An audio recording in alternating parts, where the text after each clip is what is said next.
Hello, welcome everyone. Thank you for joining us today. We are here to tell you a little bit about how or if you can measure ADHD.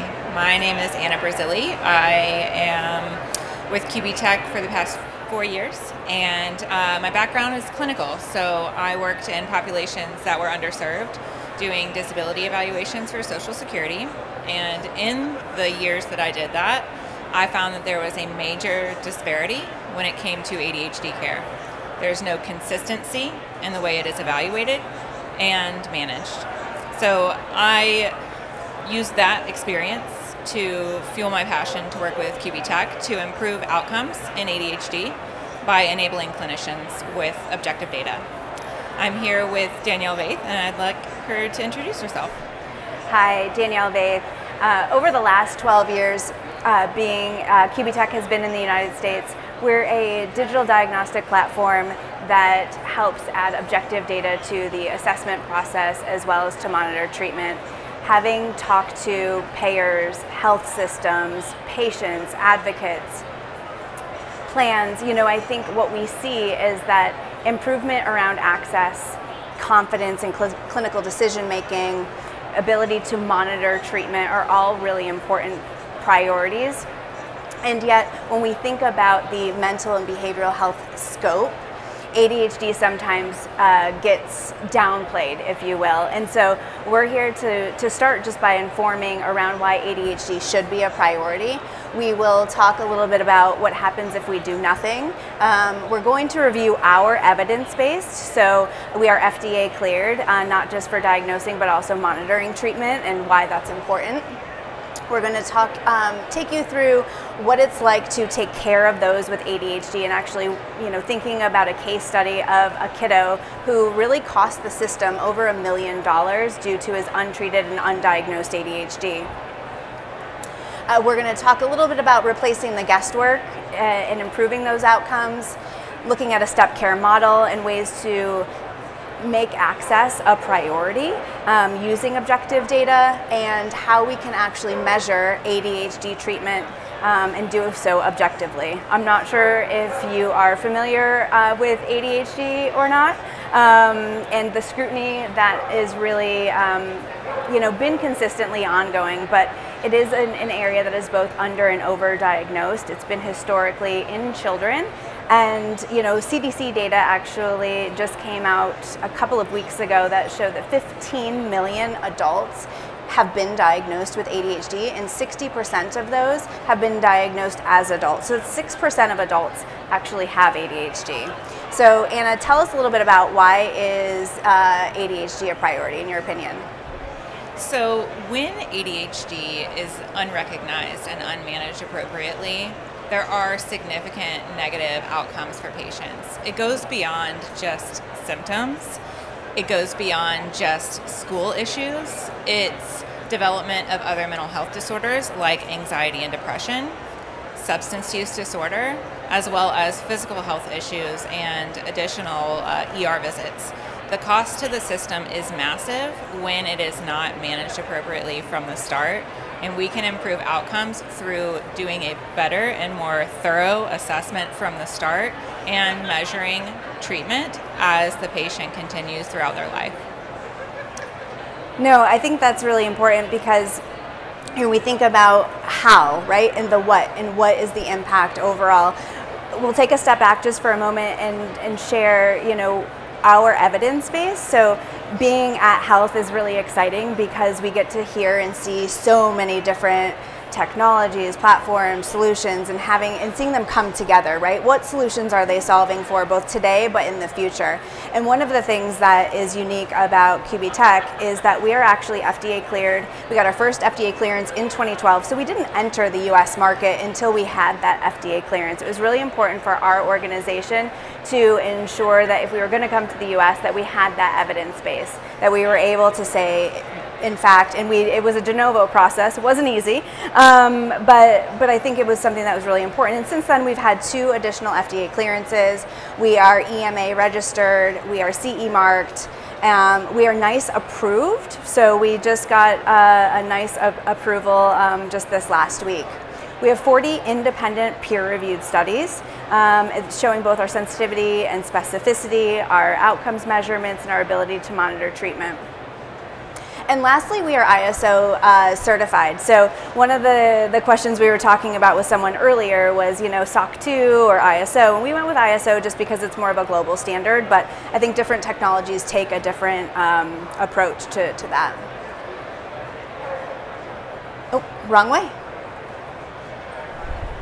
So I want to tell you a little bit about the way that ADHD has been historically managed and assessed. So our old standard of care, in my opinion, is clinical interview and rating scales. And that is not enough. That is exactly why people have been left to suffer and struggle and have additional negative health outcomes.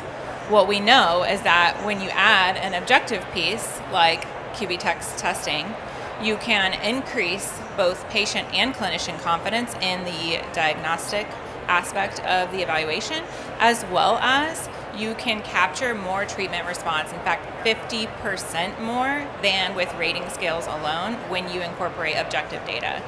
You can know that that person is optimized on their treatment and that you're not over or under prescribing.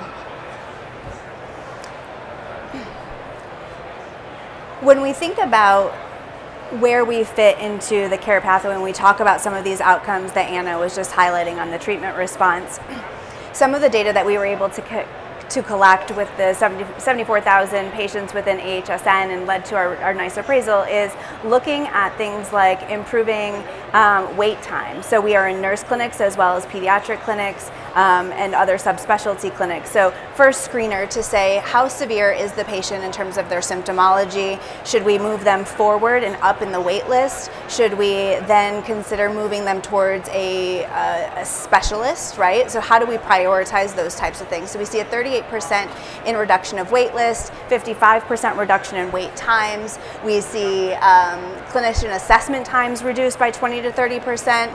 Obviously some ROI that's been impacted, and for us what we feel most excited about, and we talk to clinicians all the time, is that 85% of patients actually feel like our test helped them to understand their symptoms and why the patient or why their clinician actually made those decisions. We also see a 93% clinician improved confidence when they use our data.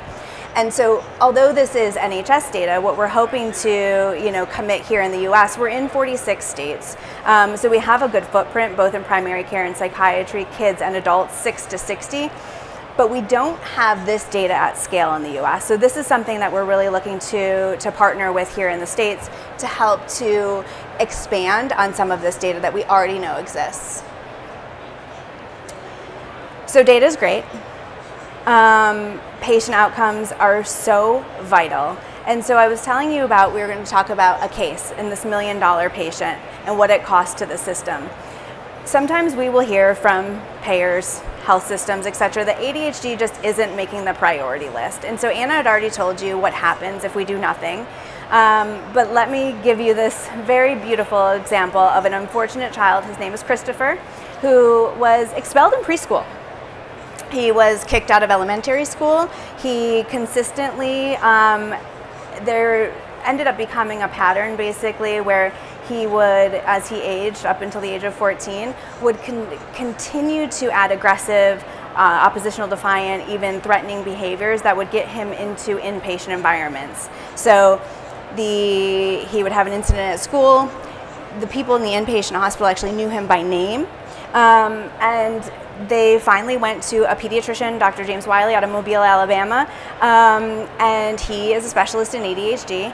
And he went through the chart, he ran our test on him, and what he saw was absolutely this has ADHD written all over it. But what he also noticed is that no one ever changed his ADHD meds. The laundry list of other medications that had been tried on this child were enormous. But no one ever changes ADHD medication. So they tested him on his treatment, and it didn't actually look like he had a good response. And so he changed the class and changed the class of meds, did another treatment, test, saw that he was improving and making some progress, and so was able to titrate utilizing our technology to make some more informed decisions. There was no complaint from the family. There was lots of complaints from the family, but they weren't really sure where to look. Like, which cup do I look under? And this is what a lot of families and adults also will struggle with. About 2 months later, this kid's optimized. About 2 months later, mom shows up in the waiting room, starts to talk to Dr. Wiley, tears burst down her face because, oh, guess what? Kiddo is now B student, happy at school, doing really well. And what was calculated is this has cost the system, based on all those changes, inpatient, et cetera, over $1 million. So what happens if we don't actually address ADHD is pretty significant.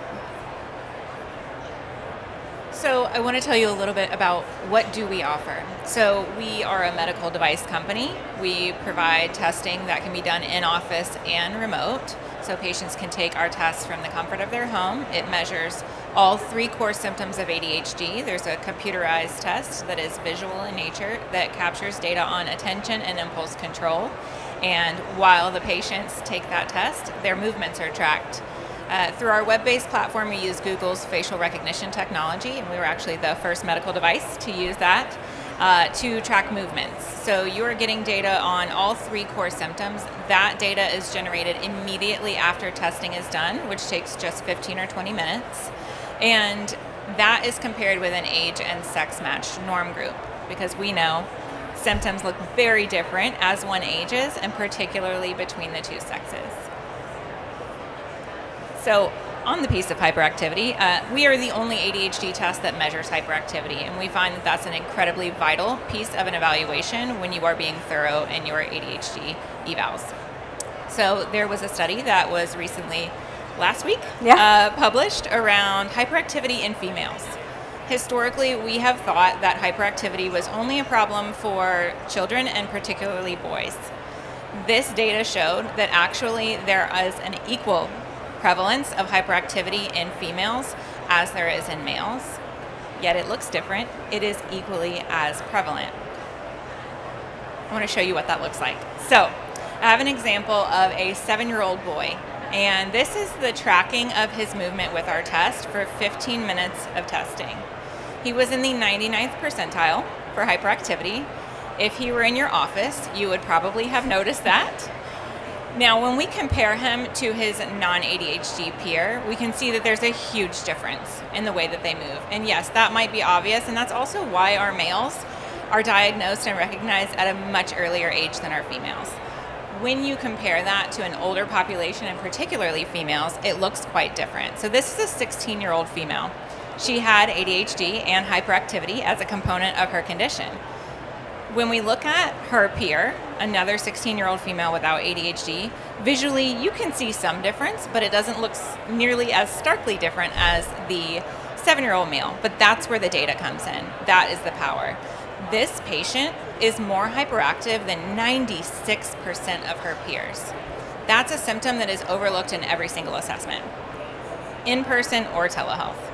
And it's incredibly vital when you are thinking about what else looks like ADHD. Hyperactivity can be one of the best differentiators between similar presenting disorders. Yeah, and I think also a thing to point out on the hyperactivity, it is typically the first to respond to treatment. So when we're looking at those nuances, it's just one of those things that's also important to notice. So what does it look like? So, you know, we talked a little bit earlier in the day, and, you know, this wait time issue, right? Of, you know, referrals, where to put people, etc. And so when you think about leveraging our data, you're going to do it early and often as medically necessary, right? So looking at screening, you're looking at the patient's levels of symptoms on their self-report, their clinical interview, and then maybe you might order our test. You may not, you might rule it out, you know, based on the symptoms, but you're gonna really order our technology once that symptom is reported by the patient, any of those domains. If you're ruling in ADHD, you may want to consider adding a treatment. So we are agnostic to treatment. So whether you're looking at cognitive behavioral therapy or pharmacological stimulants, non-stimulants, anything like that you can measure with our technology. And so this pace of when you might retest will depend on the type of treatment. And the frequency might also depend on the types of treatment. And so what you're really looking at is using your clinical protocols, your clinical judgment to think about what it is that you are trying to measure, and then adding the objective data to do so. So for instance, we see in children when they have a maturity change, right, a hormonal change, they might want to test again. Middle of the day, when someone is complaining, I'm really not at my best at 3 o'clock in the afternoon, you may want to run another test. So being able to use that data to really drive the decision making, whether it is in the assessment process, but overall longitudinally looking at and having those data points, I think is really important. And it's also something to consider as an anchor point when you're looking at, for instance, a collaborative care model, right? So you might have the PCP who's ordering the test, you might refer them based on the technology to the specialist who's being managed by the care coordinator, and all of those components and the patient can use the visual data to actually empower the care and the buy-in as that anchor point. There is a built-in rating scale, so this is actually something that can be sent out to patients and families. It gives a patient self-report and a total based on hyperactivity, attention and impulse control. And the importance about this part is really that it's done at around the same time as the objective test, right? So I think that timing piece is really critical, because sometimes this type of stuff is, you would know better, you do this in clinical practice, is not always captured at the same time as some of the other elements. And there are things that can come up in our lives that impact how we are reporting. So on the objective data. So this is an example of the visual nature of our test. So we are here to guide clinical decision making, but we're also an incredible tool when you're educating patients on how their brain works. This is your patient's performance. This is their age and sex matched norm group. You can visually see how starkly different they are when that diagnosis is present. So it's incredible for getting every person who is providing care for that patient on the same page, whether it is the patient themselves, the parent or guardian or family member, spouse, their clinician who maybe is doing their therapy, or their prescriber. Everybody can understand exactly where to go next with their treatment plan as well. So this is our symptom severity measurement. So each of the 3 core symptoms, you can see clearly how significant their impairment level is. That's incredibly vital when you are thinking, okay, we know this is ADHD, but what subtype are we working with? That can help guide treatment planning. And when you can see the severity level, you can also better estimate what level of care they might need. So this is an excellent starting point, and you need this in order to measure efficacy as you do continue with a treatment plan. Yeah, and I think when we think about the value-based care and the measurement-based care environments, having additional data points that are based on individual patients is really important, not just in the diagnostic process, but also in the treatment. So treatment, I don't know if you guys have recognized this or seen this in the news, but ADHD treatment is under a bit of scrutiny right now, and it's been an issue for clinicians who are really trying to help serve these patients. And so one of the things that we are committed to at QB Tech is being able to help to advocate that regardless of the environment, so in office or remote, the types of treatment, that it can be measured by clinicians at all levels. And so this is a baseline of a 56-year-old female. Her activity looks quite different than that 7-year-old boy that Anna had shared earlier. But the clinician's able to really look quickly and say, okay, how severe are we in our symptoms? Giving those data points to look at those individual symptoms and then take those and develop the care plan based on the patient, right? So are we more hyperactive and we're more inattentive in this particular case? What's the care plan that could really be customized, and then how can we help to use this data to follow up with the patients over time? And when we're thinking about the treatment planning, this particular patient, this 56-year-old female, this is her on her treatment. And so what we're looking at is about a 3-hour post-dose on a stimulant medication, and we can see visually she is much closer to the control group than she was previously. However, when we look at the data, we're actually seeing that she's not fully optimized, right?